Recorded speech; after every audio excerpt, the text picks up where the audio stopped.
سلامونه ملګرو، خدای دې وکړي چې جوړ او روغ یاست.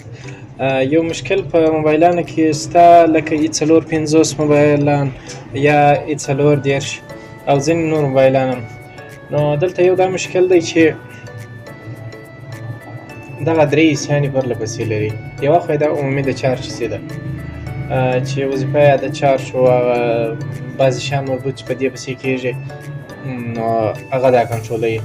بس د چارج په رسېدنه کوم راځم پر دغو دوو حصیانو بحث درته کوم. کېدای شي ډېر ورسره په مشکل کې یاست چې په دې موبایلانو کې هغه کوچنۍ لکه دغه حصې چې ده، د او وي پي حصې نشته پکښې هغه رقم. د دې او وي پي حصې دغه رقم جوړه ده لکه دغه. په ډېرې ریډمي موبایلانو کې هم دغه رقم حصې راځي.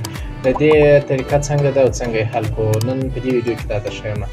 او یو دا حصې ده چې هغه د مقاومت حصې ده چې وي پي ایچ برق او د 15 ولټه برق ویبوس او یو هم د بیټرۍ برق